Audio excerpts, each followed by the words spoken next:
같이 조용한 기도 드리심으로 주연절 첫째 주일 예배를 시작하겠습니다.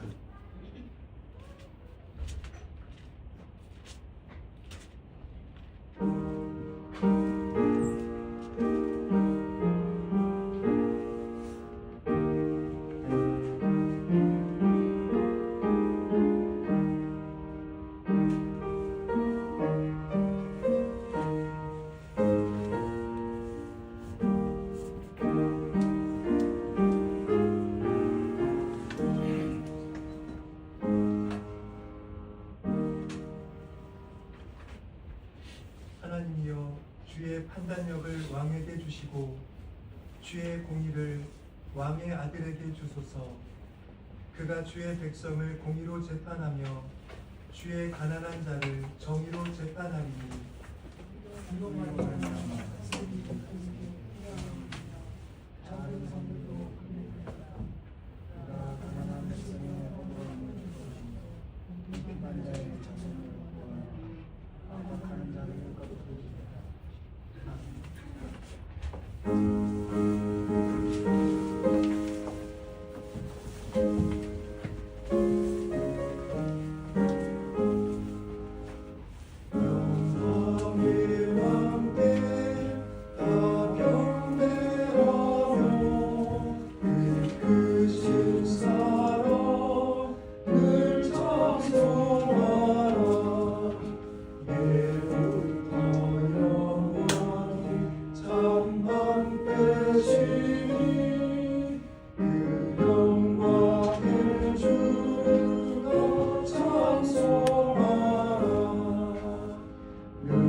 성시교독은 121번입니다.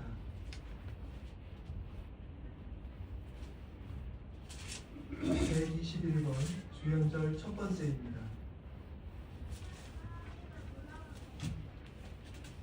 여호와여, 주의 인자하심이 하늘에 있고 주의 진실하심이 공중에 하셨으며 주의 의는 하나님의 산들과 같고 주의 심판은 큰 바다와 같으니이다. 여호와여, 주는 불쌍한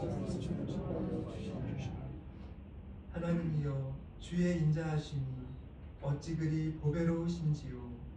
사람이 주의 날개 그들이 주의 집에 있는 살찐 것으로 풍족할 것이라. 주께서 주의 문화에 물을 마시게 하시리니 진실로 생명의 원천이 주께 있사오니 주의 이름에서 우리가 기술을 누리나 주를 아는 자들에게 주의 인자하심을 계속 베푸시며 마음이 정직한 자에게 주의 공의를 베푸소서. 사도주경으로 우리의 신앙을 고백하겠습니다. 전능하사 천지를 만드신 하나님 아버지를 내가 믿사오며 그 외아들 우리 주 예수 그리스도를 믿사오며 성령으로 임재하사 동정으로 관리하게 하시고 본디오 빌라도에게 고난을 받으사 십자가에 못 박혀 죽으시고 장사한 지 사흘 만에 죽은 자 가운데서 살아나시고 하늘로서 전능하신 하나님 우편에 앉으시고 저희로서 산자와 죽은 자를 심판하러 오시리라. 성령을 믿사오며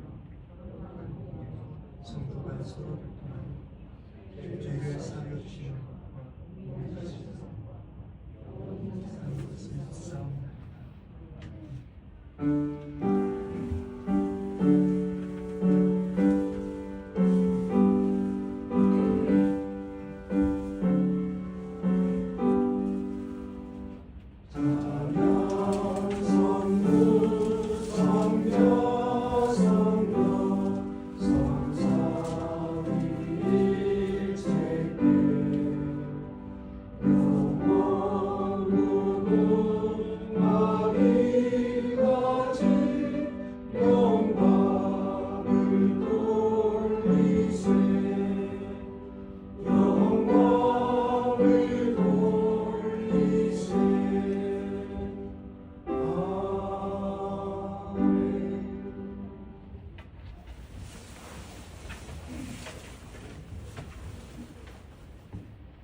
자비와 인애가 영원하신 하나님, 주님의 말씀 아래 새 희망을 안고 병원은 새 일을 시작했습니다.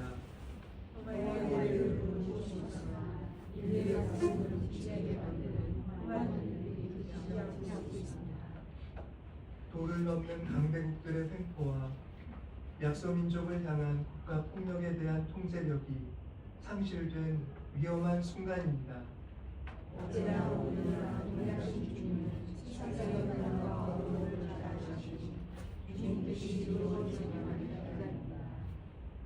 주님, 인류의 영혼을 덮은 저 어둠을 몰아내소서. 주님의 거룩한 현존 앞에서 겸손해지게 하소서.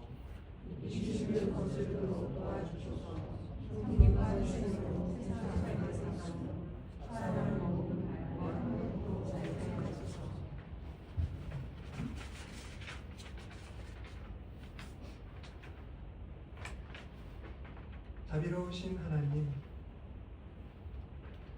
복되고 거룩한 주일에 주님께 예배하는 이 거룩한 모임으로 저희를 불러주셔서 감사드립니다. 두 손 모아 주님 앞에 머리 숙여 간구하오니 저희들이 한 믿음으로 드리는 기도를 들어주시고 저희들의 공분과 비참을 헤아리시어 주님의 구원의 은총을 저희들 가운데 베풀어 주시기를 간절히 소망합니다. 이 시간 주님의 교회가 주님의 이름을 부르며 기도할 때 거룩하신 성령께서 그 교회마다 내주하여 주시고 그들의 작고 연약한 기도가 주님 뜻에 합한 기도가 되어 주님의 은총을 이 세상 가운데 우리들 삶 가운데 모셔드릴 수 있는 그런 간절한 기도가 될 수 있도록 도와주시옵소서. 여기 3.1교회의 성도들이 모여 주님께 예배하며 삶을 주님께 헌신하오니 저희의 작은 헌신을 기쁘게 받아주옵소서. 주님의 은혜를 기대하며 희망 가운데 시작한 새해가 주님의 뜻을 이루는, 그리하여 이 세상에 교만한 인간들의 마음이 낮아지는 그런 주님의 다스림이 있는 한 해가 되기를 간절히 소망합니다. 인간은 스스로 반성하지 못하고 자기의 악한 길에서 스스로 돌이킬 수 없을 것 같은 모습으로 그 모습이 무너져 가고 있습니다. 주님께서 모든 사람들의 중심 가운데 새겨주신 하나님의 형상을 잊어버리고 온갖 이기주의와 탐심만이 인간의 생각과 행동을 좌지우지하고 있는 것처럼 보이기도 합니다. 거룩하신 주님, 이처럼 스스로 돌이키지 못하는 이 땅의 인간들을 긍휼히 여겨주시어 거룩하신 주님의 현존 앞에서 스스로를 낮추고 자신이 걸어온 길을 주님의 말씀 앞에 돌이켜볼 수 있는 기회를 허락하여 주시옵소서. 각자의 삶을 반성하고 이웃에게 행한 악이 내게 있다는 것을 늘 잊지 않고 돌이켜볼 수 있는 그런 깨어있는 정신을 허락하여 주시옵소서. 그래서 사람과 사람이 만나는 일이 두려움이 아니라 기대와 선물이 되게 하여 주시고, 자기에게 힘이 없고 자기의 모습이 작다고 하여 강자들 앞에 주눅 들고 마음이 무거워지는 일이 우리 사람들의 삶 속에 없게 하여 주시옵소서. 도리어 힘 있는 자들이 스스로를 낮추어 작은 사람들을 섬기는 일이 많아져서 그 누구도 사람을 두려워하거나 사람 때문에 근심하는 일이 없는 그런 평화와 우애의 세상을 우리들 가운데 이루어 주시옵소서. 오늘 주님 앞에 나와 겸손히 고개 숙이오니 저희들의 영혼에 거친 것을 살같이 부드럽게 고쳐주시고, 주님을 믿는 자로서 우리가 마땅히 나아가야 할 길과 삶의 모습이 어떠한 것인지를 깨닫게 해주시어 주님을 의지하고 살아가는 우리 신앙의 삶에 그 안에 가득히 깃들어 있는 의미를 발견하는 은총을 맛보게 해 주시옵소서. 주님의 나라를 위해 삶을 헌신하며 지금까지 걸어온 여기 주님의 성도들이 주님 안에 시작한 새해를 그 믿음의 결실을 안고 마무리할 수 있도록 그 걸음걸음을 주님과 동행하도록 붙잡아 주시옵소서. 저희들의 영혼 가운데서 주님을 우러르는 참된 믿음이 있게 하여 주시고, 마음 깊은 곳으로부터 우러나온 찬송을 입술을 열어 올려드릴 때 하나님의 백성이 맛볼 수 있는 그 주님의 영광 아래에서의 은총을 온 몸으로 경험할 수 있게 해 주시옵소서. 준비된 자로서 가정과 세상으로 돌아갈 때 주의 성령에 감동되어 무사람을 섬기고 사랑함으로써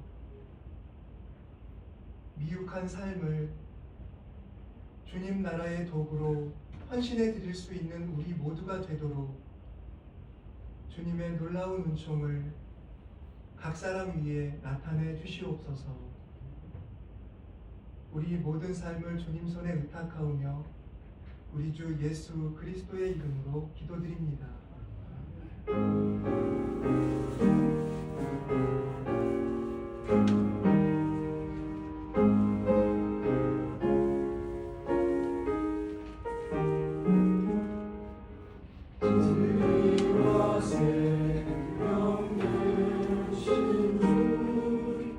이 몸을 바치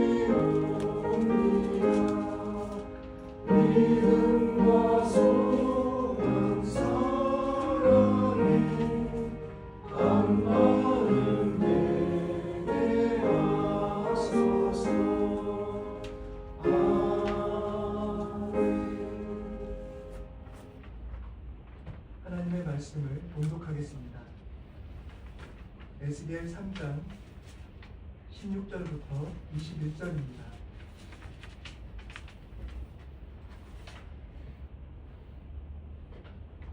에스겔 3장 16절부터 21절. 7일 후에 여호와의 말씀이 내게 임하여 이르시되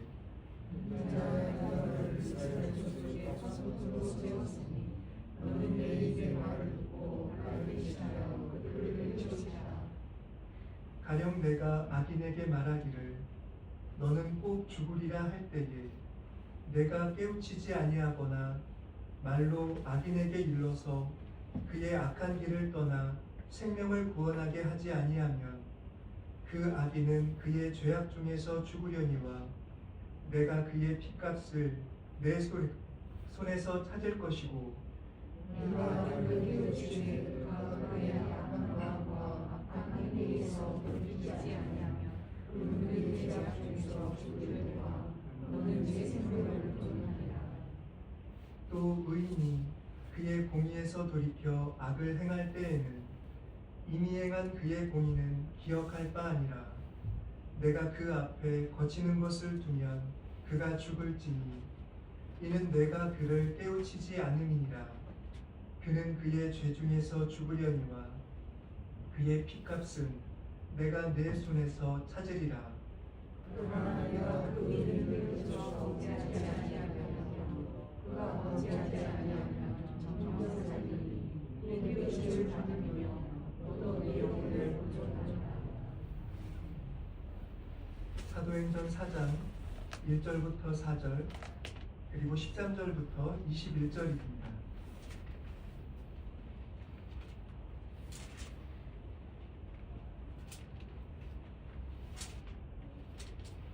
사도들이 백성에게 말할 때에 제사장과 성전 맡은 자와 사두개인들이 이르러 예수 안에 죽은 자의 부활이 있다고 백성을 가르치고 전하시더라. 그들을 잡음에 날이 이미 저물었으므로 이튿날까지 가두었으나 말씀을 들은 사람 중에 있는 자가 많이 남자의 수가 약 5천이나 되었다. 13절입니다. 그들이 베드로와 요한이 담대하게 말함을 보고 그들을 본래 학문 없는 범인으로 알았다가 이상히 여기며 또 전에 예수와 함께 있던 줄도 알고 또 보는 사람이 그들과 함께 서 있는 것을 보고 하나님의 얻은 자. 명하여 공회에서 나가라 하고 서로 의논하여 이르되 이 사람들을 어떻게 할까? 그로 말미암아 분명한 표적을 하나 것이 예수를 대하는 사람에게 알렸으니 우리도 부인할 수 없는지라. 이것이 민간에 더 퍼지지 못하게 그들을 위협하여 이후에는 이 이름으로 아무에게도 말하지 말게 하자 하고 그들을 불러 경고하여 동시 예수의 이름으로 말하지 말고 자기 말라. 베드로와 요한이 대답하여 이르되 하나님 앞에서 너희의 말을 듣는 것이 하나님의 말씀을 듣는 것보다 옳은가 판단하라. 우리는 모든 것을 말하지 아니할 수 없다. 관리들이 백성들 때문에 그들을 어떻게 처벌할지 방법을 찾지 못하고 다시 위협하여 놓아주었으니 이는 모든 사람이 그 된 일을 보고 하나님께 영광을 돌립니다. 마태복음 4장 12절부터 25절입니다.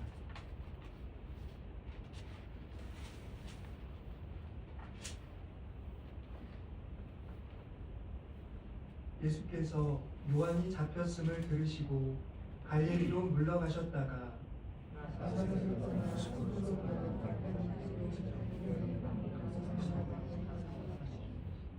이는 선지자 이사야를 통하여 하신 말씀을 이루려 하심이라. 일러스되 스불론 땅과 납달리 땅과 이방 정령을 남기며 이방에 갈리며 흑암에 앉은 백성이 큰 빛을 보았고 사망의 땅과 그늘에 앉은 자들에게 빛이 비치었도다 하였느니라. 이때부터 예수께서 물러서 전파하여 이르시되 내가 천국이 가까이 오느니라 하시더라. 갈릴리 해변에 다니시다가 두 형제 곧 베드로라 하는 시몬과 그의 형제 안드레가 바다에 금을 던지는 것을 보시니 그들은 어부라. 말씀하시되 나를 따라오라. 내가 너희를 사람을 낚는 것과 되게 하리라 하시니 그들이 곧 그물을 버려두고 예수를 따르니라. 거기서 가시다가 그들이 두 형제 세베대의 아들과 그의 형제 요한이 그의 아버지 세베대와 함께 배에서 물을 주시고 드시니 그들이 곧 배와 아버지를 버려두고 예수를 따르니라. 예수께서 하나님의 은혜를 받으사 그들에게 나가서 가시시며 천국 복음을 전파하시며 백성 중에 모든 물과 모든 약한 것을 고치시니 그의 소문이 온 수리아에 퍼진지라. 사람들이 모든 앓는 자, 곧 각종 병에 걸려서 고통당하는 자, 귀신 들린 자, 간질하는 자, 중풍병자를 데려오니 그들을 고치시더라. 갈릴리와 대가볼리와 예루살렘과 유대와 땅땅땅 거기까지서 수많은 사람이 나아가니라. 이 시간에는 성가대의 찬양이 있겠습니다.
하나님께서 베풀어 주시는 크신 은총이 저와 우리 교우 여러분들의 영혼 가운데 임하시기를 소망합니다. 아멘. 지난주에 우리가 보았던 말씀에서 예수님은 세례 요한을 찾아가셔서 세례를 받으셨습니다. 세례를 받으신 후에 예수님의 행적이 복음서에는 기록이 되어 있지 않기 때문에 우리가 확실하게 말할 수는 없지만 예수님은 세례 요한과 함께 사역을 한 것으로 추정이 됩니다. 예수님께서 갈릴리의 이방인들에게 선포하신 말씀을 보면 세례 요한의 선포와 동일하게 기록이 되어 있는 것을 볼 수 있습니다. 회개하라, 천국이 가까이 왔느니라 라고 마태복음은 그 두 분의 선포의 내용을 요약하고 있습니다. 따라서 세례 요한이 그의 사역 때문에 잡혀가게 되었다라고 하는 것은 예수님에게도 똑같이 위험한 일이 생긴 것이라고 해석할 수가 있습니다. 그렇기 때문에 오늘 본문을 보면 예수님은 갈릴리로 피신하셨다라고 말씀하고 있습니다. 그런데 갈릴리로 피신하신 기간이 얼마인지 잘 모르지만 예수님은 스불론과 납달리 지경의 가버나움으로 옮겨서 사시면서 이제 본격적으로 당신을 드러내시고 사역을 시작하신 것을 오늘 본문은 알려주고 있습니다. 그러니까 바로 오늘 말씀은 예수님이 사역을 시작하신 그 첫 모습, 예수님이 처음부터 하셨던 일이 무엇인지를 우리에게 가르쳐 준다는 점에서 아주 중요한 그런 내용을 담고 있다고 말할 수 있습니다. 보시면 예수님의 사역은 세례 요한이 했던 것과는 좀 다르다는 것을 볼 수 있습니다. 세례 요한은 요단강의 자리를 잡고 사람들로 하여금 당신을 찾아오게 하였었습니다. 요단강이라고 하는 장소가 세례를 주기에 더없이 좋은 장소이기도 했고, 그리고 그 세속의 삶으로부터 광야로 나아오는 동안 아마도 사람들로 하여금 세상에서의 삶을 반성할 수 있는 기회를 주려고 했다라는 그런 의도를 우리는 헤아려 본 적이 있습니다. 그런데 그와 달리 예수님은 사람들이 사는 마을 속으로 찾아가셨다라는 걸 우리는 오늘 본문에서 확인할 수가 있습니다. 그리고 예수님은 그 사역의 처음부터 당신과 함께 일할 제자들을 모으셨다는 것도 오늘 본문에서 확인할 수 있는 아주 중요한 부분입니다. 오늘 말씀에는 베드로와 안드레, 야고보와 요한을 부르시는 모습이 기록되어 있습니다. 예수님은 그들을 부르시면서 이렇게 말씀을 하셨습니다. 나를 따라오라. 내가 너희를 사람을 낚는 어부가 되게 하리라 라고 하셨습니다. 이 말씀에는 예수님이 그 제자들과 하시려는 일이 사람을 위한 일이라는 것이 나타나 있습니다. 우리가 사람을 낚는다고 하면 낚싯바늘로 물고기를 낚는 장면이 떠올라서 좀 느낌은 좋지가 않은데요. 헬라어 성서 원문을 보면 그 표현이 아주 단순하게 되어 있습니다. 사람의 어부가 되게 하겠다 이렇게 되어 있는 겁니다. 사람의 어부라고 하면 우리가 많은 것들을 묵상할 수 있습니다. 사람을 모으는 자라고도 할 수 있고, 뭔가 그 사람들로 하여금 어떤 꼭 필요한 일, 그들의 생업이 어부라고 한다면 그 생업을 대체할 만한 또 다른 어떤 직무를 너희에게 주겠다, 그런 여러 가지 의미가 이 표현 속에 함축되어 있다고 볼 수가 있습니다. 그리고 오늘 본문에서 아마도 이 부분이 가장 중요한 메시지를 담고 있는 것처럼 보입니다. 예수님께서 복음을 전파하시고 가르치시고 치유해 주셨던 대상이 누구인지를 분명하게 보여줄 수 있는 부분이 바로 이 사람에 대한 것, 그리고 이어지는 예수님의 사역의 대상들에 대한 말씀을 통해 알 수가 있기 때문입니다. 예수님을 따르는 사람들에게 예수님과의 연속성을 유지하는 것이 아주 중요합니다. 그 연속성은 예수님이 하셨던 일을 그대로 재현하고 뒤따라서 구현해 나아가는 것으로 이루어낼 수 있다고 볼 수 있습니다. 그 때문에 예수님이 사역을 시작하시면서 누구를 위해 어떤 일을 하셨느냐라는 것을 살펴본다고 한다면 예수님과의 연속성을 가지려고 하는 우리들이 교회가 무슨 일을 해야 하는지를 분명하게 인식할 수가 있게 됩니다. 예수님의 사역의 대상은 오늘도 교회가 찾아야 할 대상이 될 수가 있습니다.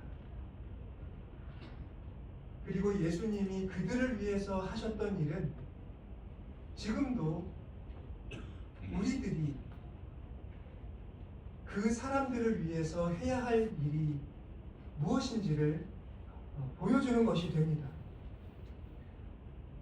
그렇기 때문에 예수님의 사역의 대상을 식별하는 일은 오늘 우리들의 삶과 사역에 아주 중요한 그런 의미를 갖는다고 말하지 않을 수가 없는 것입니다.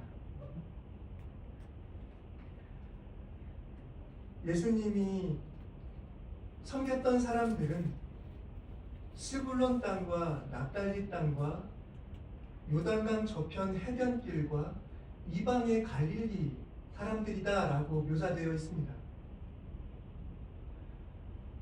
그리고 예언자의 말로 하면 그들은 흑암에 앉은 백성이요 사망의 땅과 그늘에 앉은 자들이라고 불릴 정도로 아주 비참하고 가난하고 그리고 세상에서는 희망이 없는 그런 사람들이었음을 알 수가 있습니다.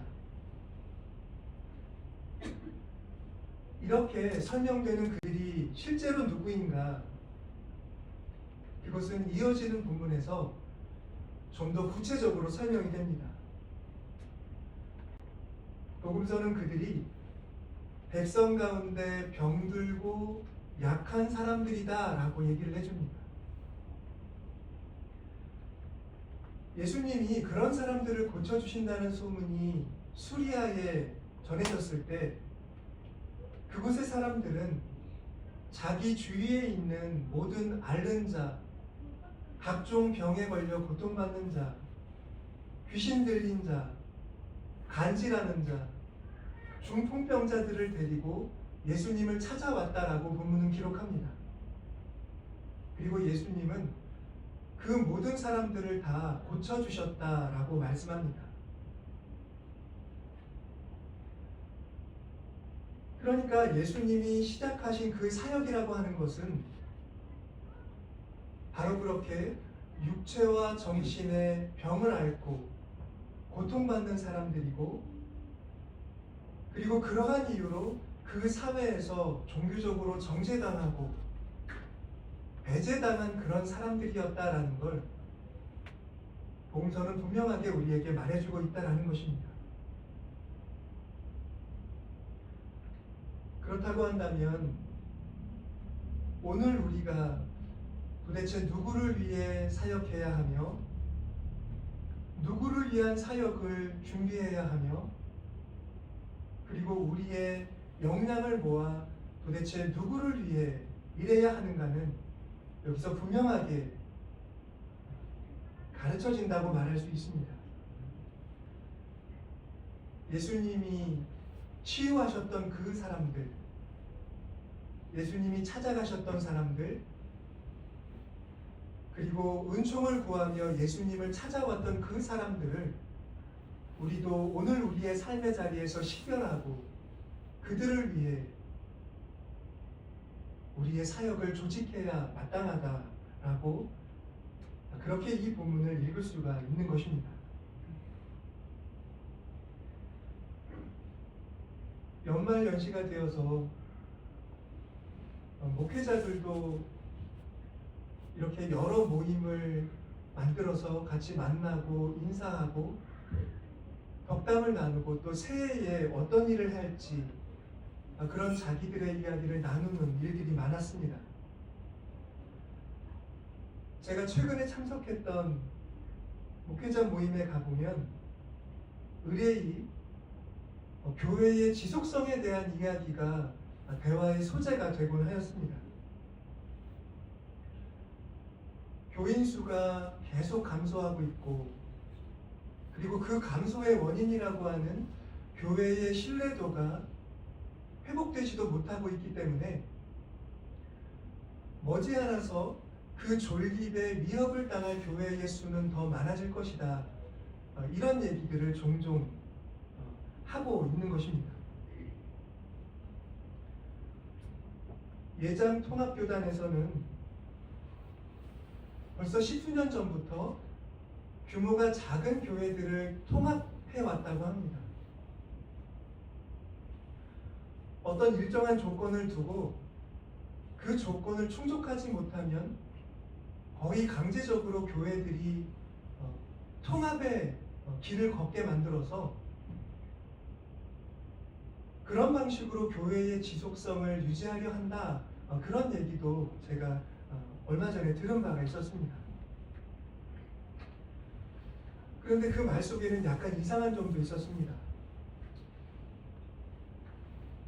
교회를 통합하는 이유가 교회가 가진 자원이 사라지지 않게 하려는 데 있다라는 그런 말을 들었을 때였습니다. 교회를 합병한다고 하면 반대하는 사람들이 교회를 떠나더라도 그 합병을 통해서 교회의 자산은 유지할 수 있다. 그런 식의 사고가 그런 합병의 논리 가운데 하나다라는 말이 좀 이상하게 들렸습니다. 왜냐하면 사실 교회는 사람이기 때문입니다. 사람이 교회인데 사람이 떠나도 그 교회가 가진 자산만 지키면 된다, 이런 식의 사고로 교회의 지속성을 지킨다고 할 수 있을까? 그것이 좀 말이 앞뒤가 맞지 않아 보였습니다. 우리 교회가 속한 서울노회에서도 교회의 지속성을 확보하는 하나의 방안으로 교회 합병에 관한 의견을 설문하고 있기도 합니다. 물론 교회가 수가 줄고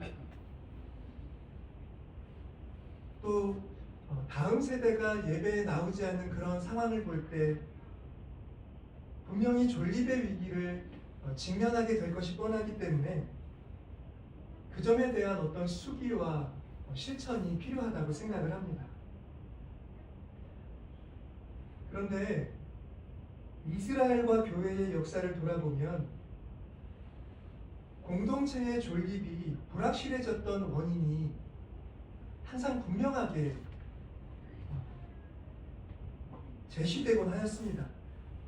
그것은 바로 하나님의 백성이 그 정체성을 잃어버릴 때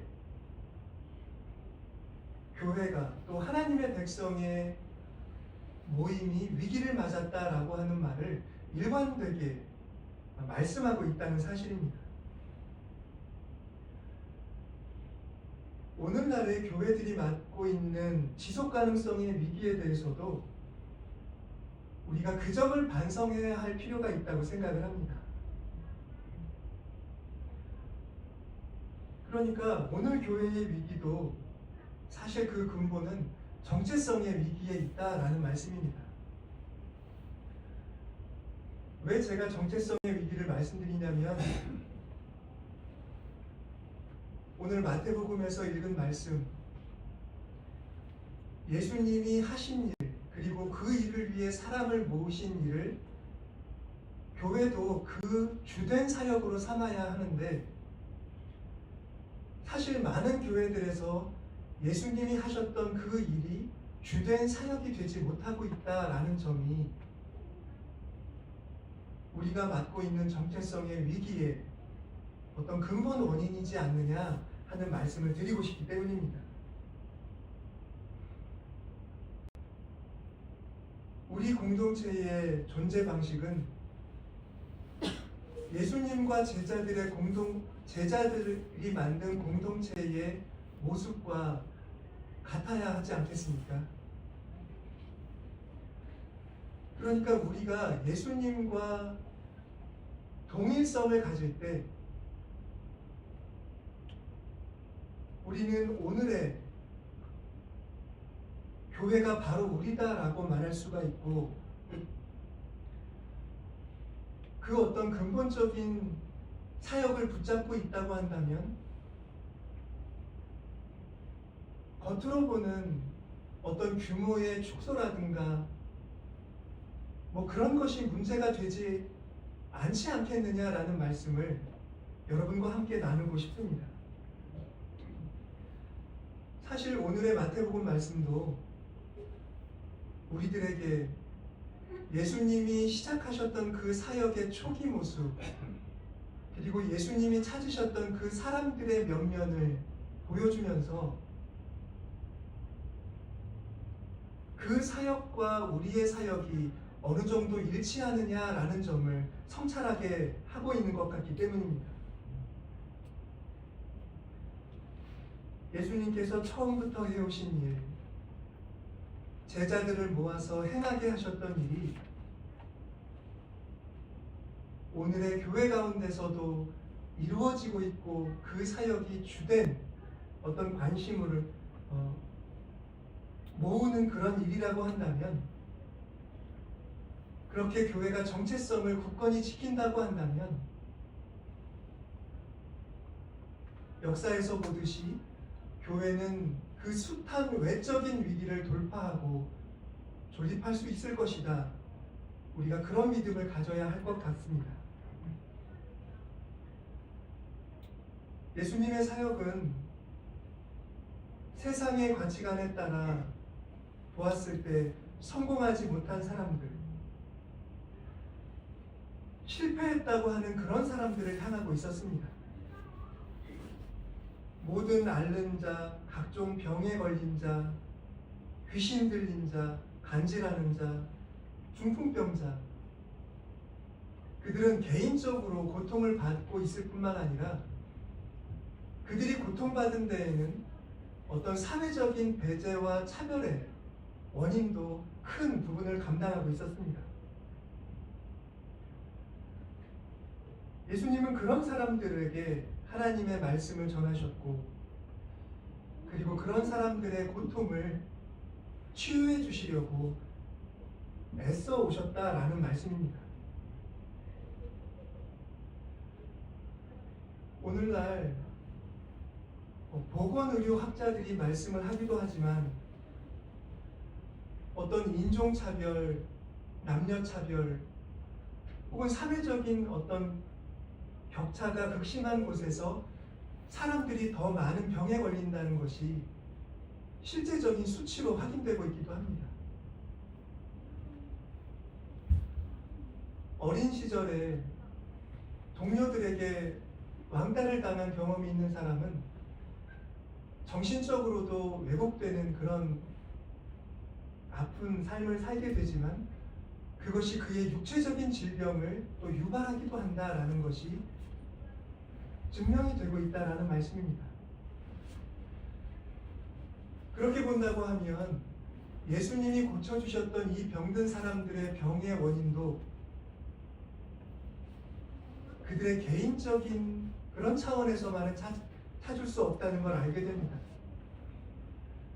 그 사회의 문화, 그 사회의 어떤 병든 부분이 그 사람들을 더 가난하게 만들고 더 아프게 만든다라고 하는 점을 성찰할 필요가 있다라는 것입니다. 오늘 함께 읽은 에스겔 말씀을 보면 하나님이 에스겔을 파수꾼으로 세우시면서 악인들을 돌이키는 일에 대해 말씀을 합니다. 그 악인들을 돌이키게 해야 한다라고 말씀을 하는데, 그 악인들의 문제 역시도 다만 그들의 개인적인 문제에 제한되는 것이 아닙니다. 그들의 악은 또 다른 사람들을 괴롭히는 악이었을 것이고, 그들의 죄악은 그들이 가지고 있는 직분과 어떤 권위를 남용하게 하는 그런 죄악이었을 것이 분명하기 때문입니다. 그러니까 에스겔을 세우시는 하나님의 관심도 다만 그 악인들에 국한되지 아니하고 그 악인들의 죄로 인해 고통받는 많은 사람들을 헤아리시는 것이 분명하게 확인된다라는 말씀입니다. 사도행전에서는 제자들이 예수님의 이름으로 말씀을 전하고 사람들을 섬기려고 부지런히 움직입니다. 그런데 성전에서 섬기는 사두개인들과 몇몇 지도자들이 와서 예수님의 제자들이 하는 일을 하지 못하게 하려고 합니다. 왜 그렇게 할까요? 제자들의 메시지 속에 자신들이 잘못 가고 있는 그런 부분에 대한 비판의 메시지가 분명하게 나타나고 있음을 알고 있었기 때문입니다. 성전의 지도자들은 어떤 식을 써서라도 그 제자들이 하는 일을 못하게 하려고, 그들의 입을 막으려고 그렇게 시도했습니다. 그들이 당한 이런 박해들, 억누름은 오늘 세례 요한이 잡혀갔다는 말씀도 우리가 보았지만, 그 제자들이 세례 요한이나 예수님과 그 사역의 동일성을 확보하고 있었다라는 그런 말이 될 수도 있는 것입니다.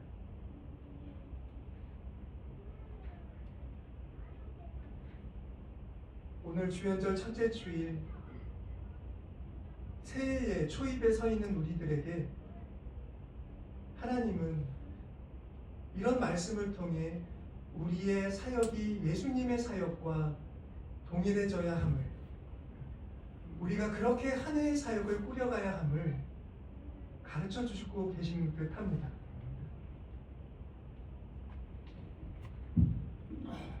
제가 이따금 수도원에서 보았던 일에 대해 우리 교회 여러분들에게 말씀을 해드려 왔는데요. 오늘 말씀을 묵상하면서 한 수도자의 얼굴이 자꾸 저에게 아른거렸습니다. 저는 때로 마음이 심란하고 어수선하고 뭔가 마음이 불편하고 어려울 때면 저를 위해 기도해주는 분들을 생각하곤 하는데요. 이 수사님이 바로 저에게는 그런 분 가운데 한 분입니다. 이분은 카르투시오회라고 하는 봉쇄수도회의 수도자입니다. 그분들은 한 주 내내 독방에서 생활하면서 세상을 위해 기도하는 것을 그 수도 생활의 어떤 가장 중요한 일로 삼고 있습니다. 그런데 일주일에 1시간 정도 수사들끼리 돌아가면서 두 분이 한 방에 앉아서 대화를 나누는 그런 시간을 갖습니다.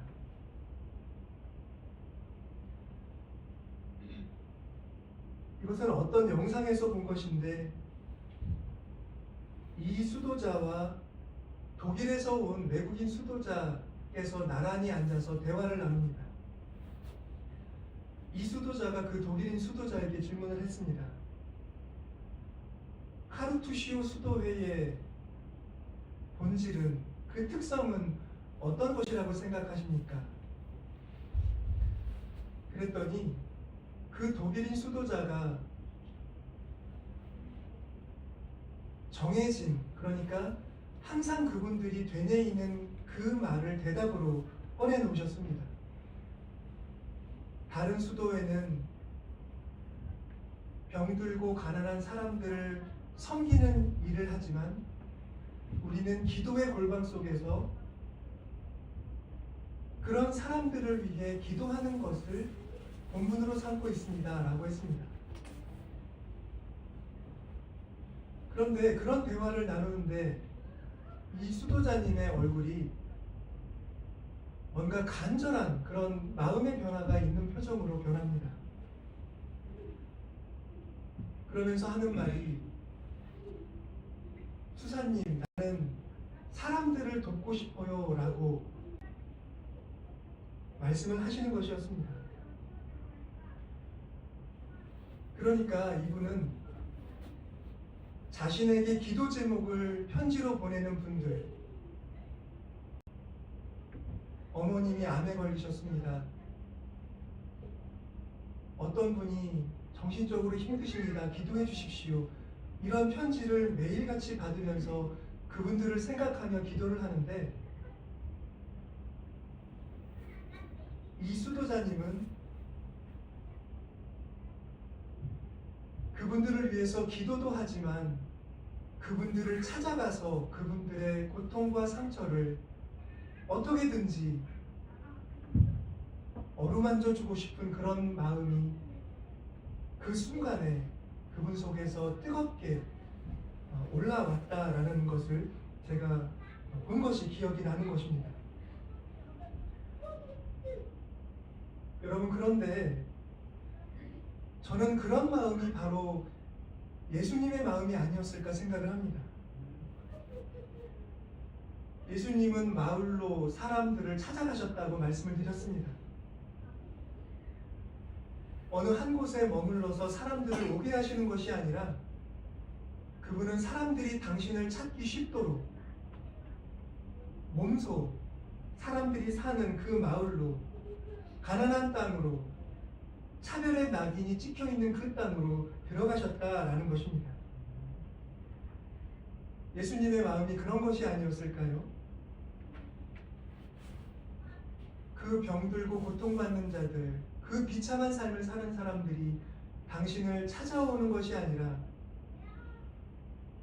한시라도 빨리 그들을 가서 만나고 그들과 하나님의 은총을 나누고 그렇게 그들이 치유받고 회복되는 것을 보고 싶은 그 마음이, 그 열망이 예수님으로 하여금 이처럼 그들을 찾아가게 하셨지 않았을까요? 바로 그 마음을 갖는 것이 우리가 예수님과 정체성을 같이 하는 그런 것이라고 생각을 합니다. 교회 여러분, 여러분들의 마음속에는 이 세상에 고통받는 사람들을 위한 마음이 얼마만큼 자리하고 있습니까? 누군가를 돕고 싶은 마음이 너무 뜨거워서 견디지 못하고 그 사람을 찾아가 본 적이 있으십니까? 찾아가지는 못하더라도 그 생각하는 마음 때문에 전화라도 그에게 해보신 적이 있으십니까?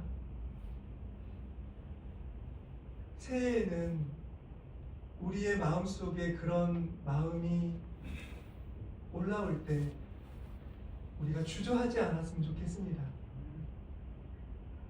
그를 위해 전화로 따뜻한 한마디의 말을 건네고 할 수 있다면 그에게 필요한 어떤 도움을 그에게 보내줄 수 있다면 우리는 예수님이 하셨던 일을 오늘에 하는 것입니다. 이와 같은 말씀으로 올 한 해를 부지런하게 또 결실 있게 살아내시는 저와 우리 교우들이 되기를 소망합니다. 기도하겠습니다.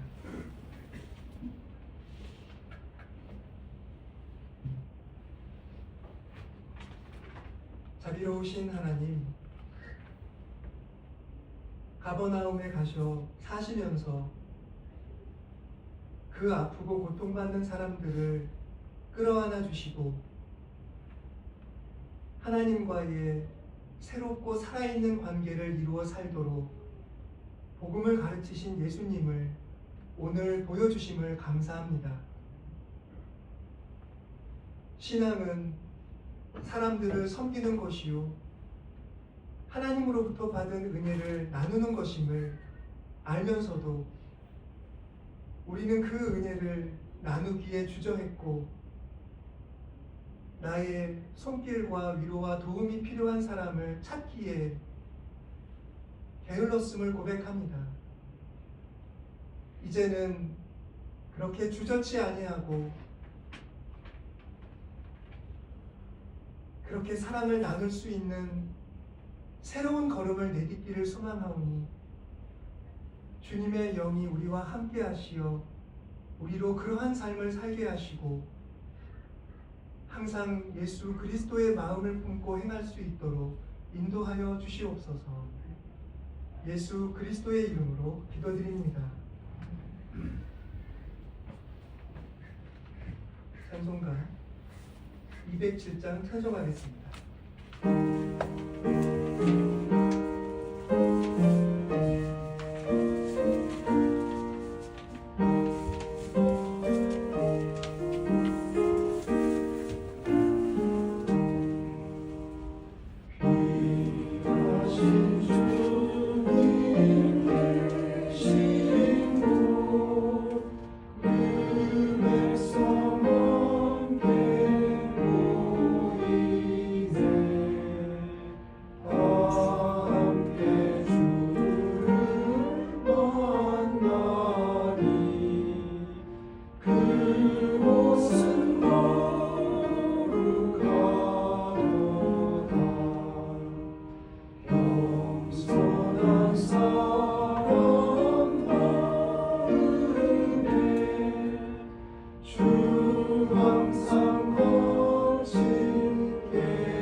봉헌기도이신 박민석 권사님께서 감기가 심하셔서 오늘 오종원 장로님께 기도 부탁드리겠습니다.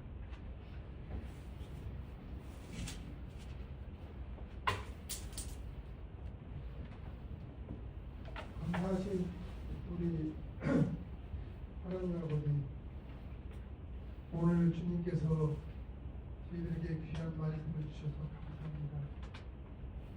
저희들 서로 사랑하고 힘든 자를 기억하며 병든 자를 기억하는 우리 삼위교회 성도들 다 되게 주여 살펴주십시오. 특별히 더 주님의 모든 교회를 위해서 헌신의 열심을 내고 우리 서로를 위해서 기도해주는 우리 삼위교회 교우들 다 되게 해주시기를 원합니다.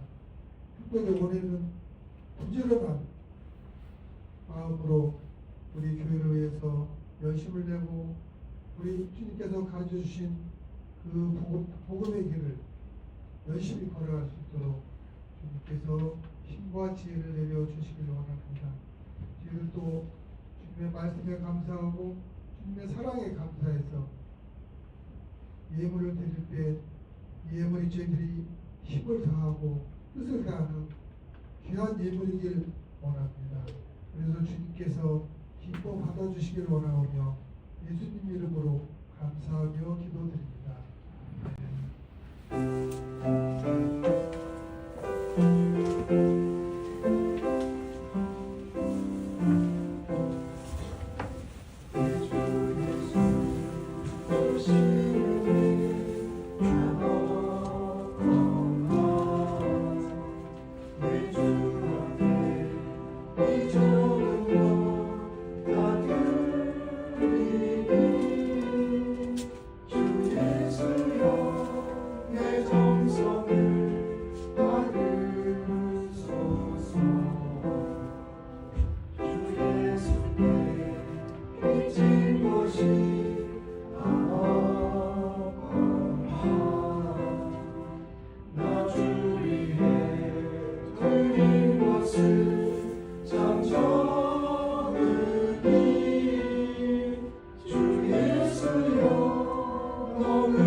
찬송과 감사 받으시기에 합당하신 하나님, 저희를 불러 주님의 제자로 삼아주시고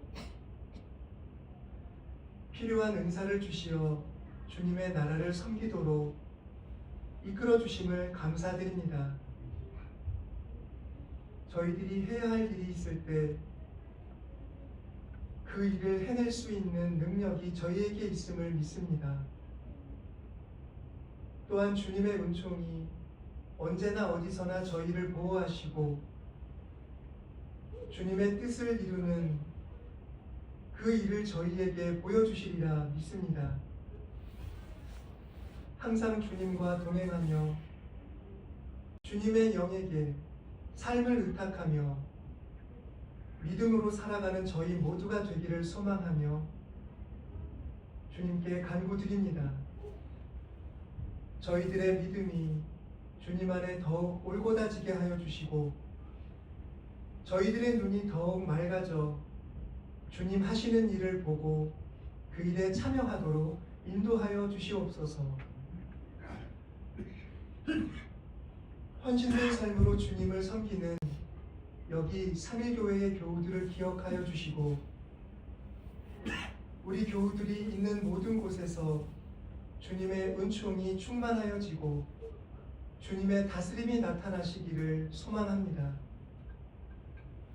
언제나 어디서나 주님을 경외하는 마음을 지키고 사랑으로 행하고자 할 때 우리 교우들의 행함에 따른 아름다운 화해와 치유와 회복의 열매가 우리 교우들의 품 안에 안겨지게 될 것을 믿습니다. 더욱 굳건한 믿음으로 주님을 섬기게 해주시고 언제나 어디서나 사랑으로 복음의 은총으로 살아가는 우리 모두이게 해 주시옵소서. 예수 그리스도의 이름으로 기도드립니다. 평화 인사를 함께 나누겠습니다. 주님의 평화를 빕니다.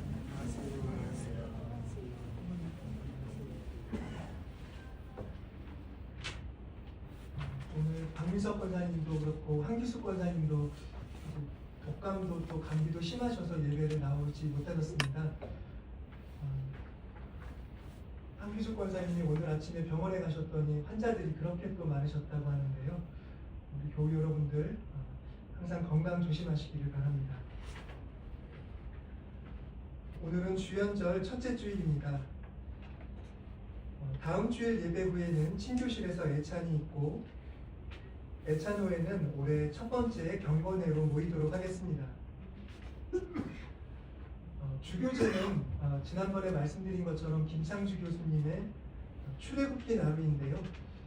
그날 이렇게 기도하고 공부할 수 있는 자료는 제가 만들어서 배부해 드리도록 하겠습니다. 오늘 오후 1시에 교회 학교 성경 공부가 있습니다. 전년도분 기부금 영수증을 만들어 놨습니다. 본인 것을 이렇게 귀가하실 때 받아가시기 바랍니다. 이제 자리에서 일어서셔서 보내는 말씀을 읽겠습니다.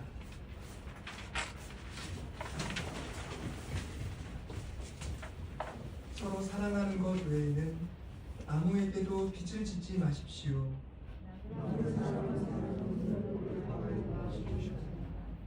선을 행함과 가진 것을 나눠주기를 소홀히 하지 마십시오.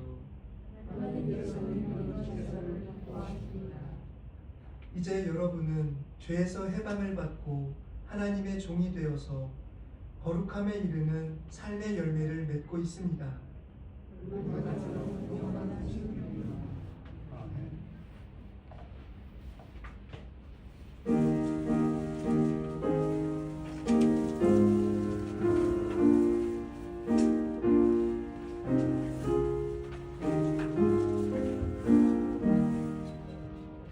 겸손히 주를 섬길 때 외로움이 많으나 우주 연애에 힘주사 잘 감당하게 하소서. 인자한 말을 가지고 사랑을 강화시키며 갈 길을 잃은 우리를 잘 인도하게 하소서. 우주의 귀한 인내를 깨달아 알게 하시고 굳건한 믿음 주셔서 늘 승리하게 하소서. 장래의 영광 비추사 소망이 되게 하시며 우주와 함께 살면서 참 평강 얻게 하소서.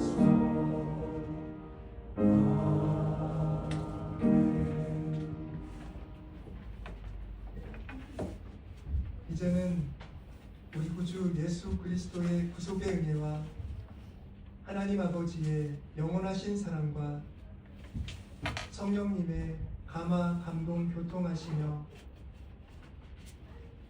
어떠한 비참한 상황에서도 하나님을 뵙고 치유되도록 도우시는 놀라운 은총이 여기 주님과 자신의 동일성을 고백하며 주님을 따라 사람들을 섬기며 주님의 몸된 교회로 존재하기를 다짐하며 기도하는 모든 교우들의 삶 위에와